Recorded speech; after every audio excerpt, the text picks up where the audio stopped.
Hello family, welcome to another exciting episode of Talking Livestock. We have come in the outskirts of Mulobezi district where we've come to see an exceptional farmer who is doing extremely well in livestock keeping.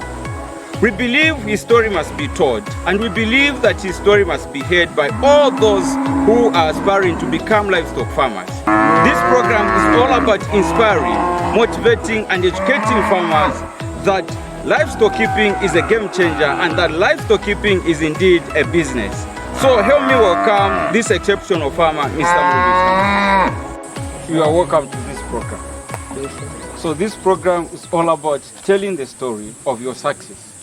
Because we want a lot of farmers out there to be inspired by your story, by your achievement. But before we go any further, please tell us who is Mr. Mulobezi so that people can know you. My full names are Mulobezi Muwela. Mulobezi is my surname. My first name is Muwela. Originally, I come from Mwandi district. This is where I come from a village called Muchitwa in Stool area. Now, I grew up there. I found that my grandfather had a lot of animals that we were looking. We were heading. I was a village boy. So, I went to school. And then, after my education, I joined the Ministry of Education as a teacher. I started working in Sinanga, from Sinanga, Sisheke, Katimamuli in particular.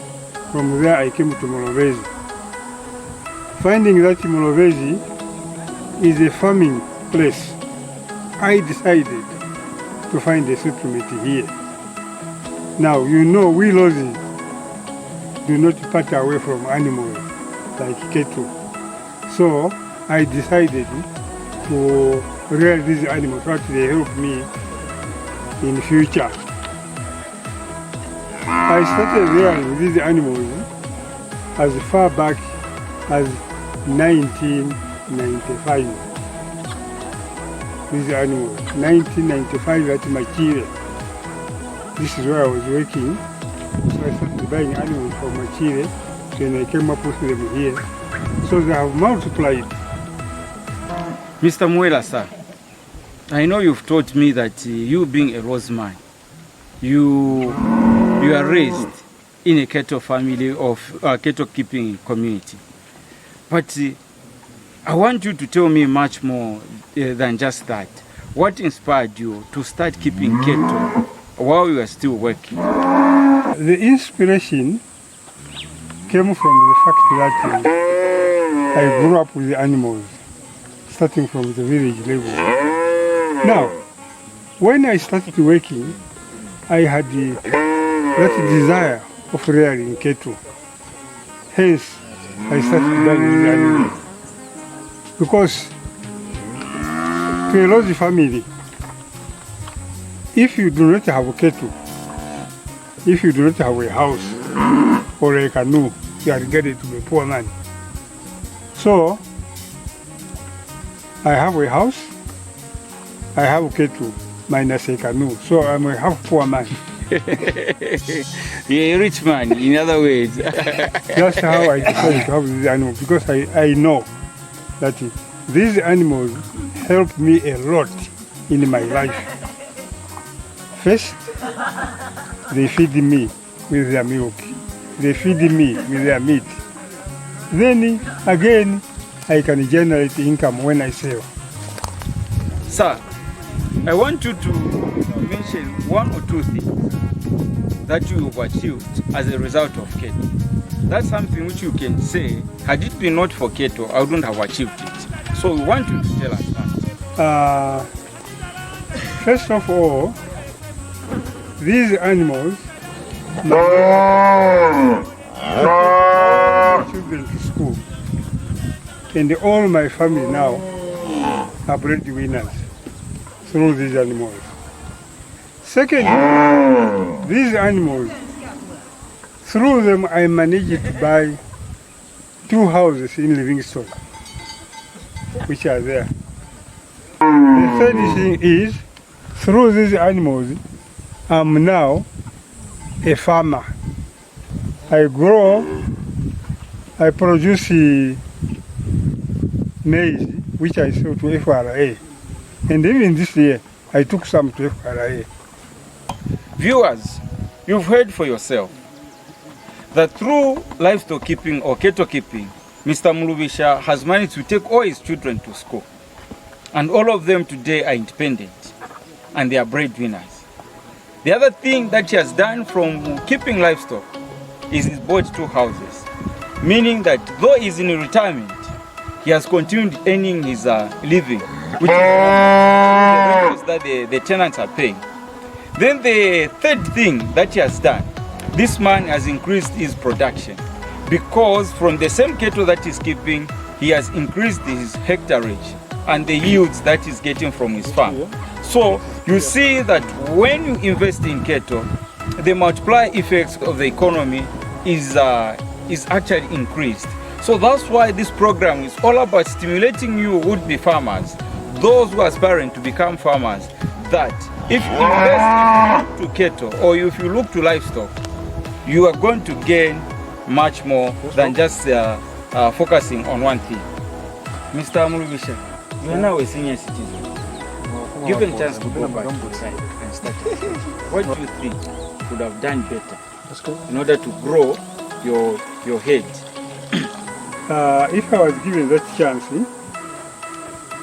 I would have even increased my head, so that I would have a lot of paddocks and supplying meat either to outside the country, like Zaire, where the meat would be needed. That is my ambition even now. So in other words, you are saying should have gone into value addition given chance. Given chance, yes. Okay. And then in terms of just your head, in terms of numbers, what is it that you could have done better to increase that head size, that you would really say, now here I'm comfortable? Given that chance, maybe if the government would assist in giving us a deep tank so that our animals are free from death, then the crow would have grown. And then that's why I'm saying, if the crow grow up to 2,000, 3,000, I would be a meat supplier. Okay. Inside the country and outside the country. Sir, you still have a chance to do that.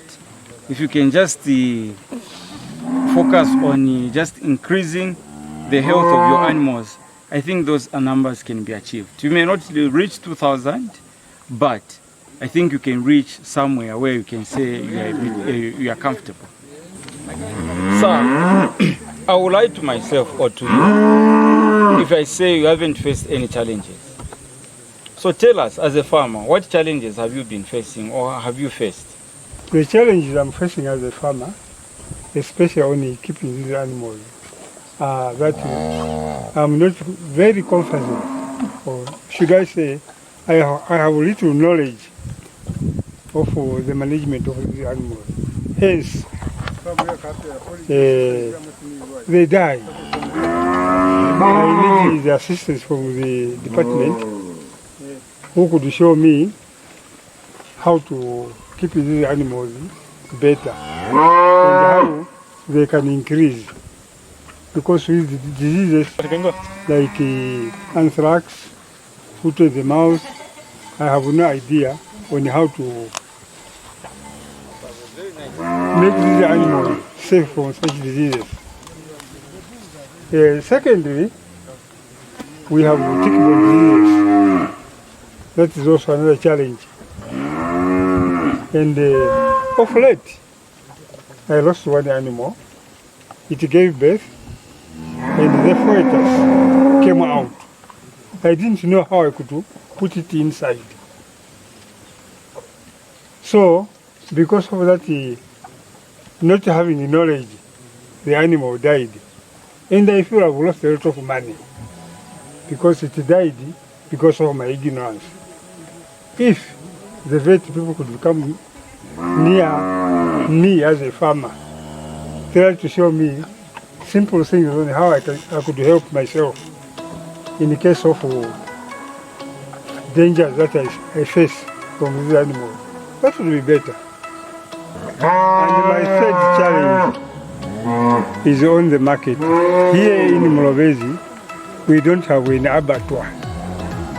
So for us to sell the animals, we have to take them to Southern Province at a risk because they have to go into the train. And sometimes the train takes days to reach Livingston, hence they die on the way. And then in Livingston, also our selling order is not so correct because you can take the animals, maybe to sell your animals. It can take 2 to 3 weeks. It's when you sell the animals. Mr. Mulubisha, sir. Yes, sir. There are a lot of young men out there who still think that they still have time before they start investing. Then there are those who are still doubting that livestock is just some odd kind of fashion business which is supposed to be kept by villagers. What word of encouragement do you have to such people? To the young ones who are still in employment now, my advice is that they should start preparing for their future. Keeping animal is not a dirty game because out of cattle, everything is of use. Starting from the dung itself. The dung is manure. You can use it for your vegetables, those who have got gardens. The dung is very good. Secondly, the meat, the carcass of these animals brings a lot of money to the one who is keeping them. The horn, this is why they make it glue. Glue comes from the bones and the horns. So, to a cattle, there is nothing that is bad. It's not even an old fashion.